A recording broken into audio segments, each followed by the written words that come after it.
5 lakh rupees तक का loan जो है युवाओं को दिया जाएगा किसी भी छोटा लघु उद्योग लगाने के लिए और बिना किसी ऋण के। जो लोग इस पे हल्ला कर रहे हैं, आप ये क्यों नहीं देख रहे हैं कि सरकार का बजट जस्ट डबल हो गया है। तो आप ये बताइए कि कोई ऐसा देश में विदेश में कोई ऐसा बैंक है, प्राइवेट बैंक है, कोई पब्लिक बैंक है जो आपको लोन देता हो, उस पर ऋण न लगाता हो, इंटरेस्ट न लगाता हो।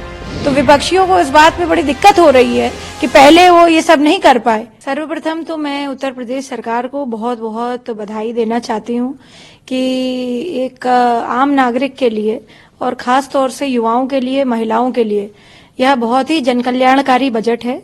और सबसे स्ट्राइकिंग पॉइंट इस बजट का ये है कि 5 लाख रुपए का ऋण मुक्त लोन जो सरकार ने बात कही है, आज पेश हुआ है बजट, उसमें कहा है कि 5 लाख रुपीस तक का लोन जो है युवाओं को दिया जाएगा किसी भी छोटा लघु उद्योग लगाने के लिए और बिना किसी ऋण के। ये बहुत बड़ा दूरगामी सोच का परिचायक है और मुझे लगता है कि यह सरकार ने बहुत ही अच्छा निर्णय लिया है। खास तौर से ये प्रधानमंत्री जी की जो सोच है कि हमें युवाओं को एम्पावर करना है, हमें यूथ एम्पावरमेंट पे ध्यान देना है, क्योंकि सबसे ज्यादा भारत के पास और खास तौर से उत्तर प्रदेश के पास जो है ह्यूमन रिसोर्स बहुत है। तो हम चाहते हैं कि हमारा युवा जो है उत्तर प्रदेश का सबल हो और अपना उद्योग लगाए, जिससे एंटरप्रेन्योरशिप डेवलप हो। तो ये बहुत ही अच्छा फैसला है। मैं इस फैसले का स्वागत करती हूँ और मैं समझती हूँ कि महिलाओं के लिए मातृशक्ति वंदन के तहत जो प्रधानमंत्री जी का ग्रांट आया है उत्तर प्रदेश के लिए, ये भी बहुत जो है महिलाओं के लिए बहुत ही सबल करने का उनको काम करेगा, एम्पावर करने का काम करेगा।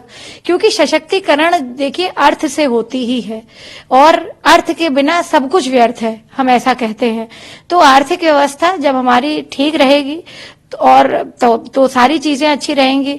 और दूसरी बात मैं कहना चाहती हूँ कि जो लोग इस पे हल्ला कर रहे हैं, आप ये क्यों नहीं देख रहे हैं कि सरकार का बजट जस्ट डबल हो गया है। तो उत्तर प्रदेश की इनकम और उत्तर प्रदेश की जीडीपी तो बढ़ी ही है ना भाई, तभी तो इतना ज्यादा बजट का आपका एवेन्यू है, इतना ज्यादा ब्रैकेट है। तो इस बात पे हमें गर्व महसूस होता है। और जिस प्रकार से सरकार निरंतर जो है लोगों के बीच में जाकर के जनकल्याणकारी चीजें कर रही है और रामलला का विशेष आशीर्वाद जो प्राप्त हुआ है उत्तर प्रदेश को, जैसे ही राम जन्मभूमि पे यह प्रयास हुआ है राम मंदिर के लिए, तो मुझे लगता है कि आगामी 2024 में भी हम लोग जो है प्रचंड जीत से फिर से तिबारा आदरणीय प्रधानमंत्री जी को प्रधानमंत्री बनाएंगे। जी विपक्ष इसको राजनीतिक बजट बता रहा है और विपक्ष कह रहा है कि पिछला बजट खत्म नहीं कर पाई सरकार और ये नया बजट जो है ले आके जनता को गुमराह करने की कोशिश कर। देखिए, इसमें कोई गुमराह करने की कोई बात नहीं है, ना इसमें विपक्षियों को असल में ये लग रहा है कि पहले वो इतनी ऑनेस्टी और सिंसियरिटी के साथ काम नहीं कर पाए।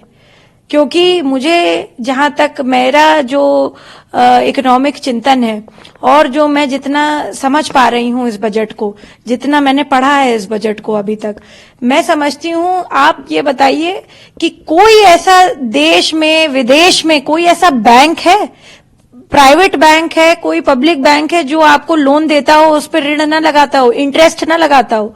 ये सरकार की मुझे लगता है कि दया दृष्टि है हमारे युवाओं पे, और एक मुझे लगता है उनको स्वावलंबी बनाने का ये सबसे अच्छा तरीका है कि बिना ऋण के आप 5 लाख रुपए दे रहे हैं, जिससे कि वो लोग अपना उद्योग लगा सकते हैं। ऐसी सरकार कहाँ मिलेगी आपको। तो ये हमारा अहोभाग्य है कि हमारे जो इतनी अच्छी सरकार मिल रखी है। तो विपक्षियों को इस बात पे बड़ी दिक्कत हो रही है कि पहले वो ये सब नहीं कर पाए और अब जो है हो रहा है उत्तर प्रदेश सरकार में, जो हमने कहा वो हमने करा। हमारी कथनी करनी में, मैं शुरू से कह रही हूं, हमारी कथनी करनी में कोई फर्क नहीं है। और इसी बात के लिए प्रधानमंत्री मोदी जी जन जन के दिलों में, हृदय में वास करते हैं। हर व्यक्ति के नाम पर जो है हम कभी नहीं कह सकते कि कोई एक मत से कहता हो कि ये प्रधानमंत्री देश के बन जाएं, मगर आदरणीय प्रधानमंत्री श्रीयुत नरेंद्र मोदी जी के लिए सब लोग ये कहते हैं कि तिबारा भी मोदी सरकार।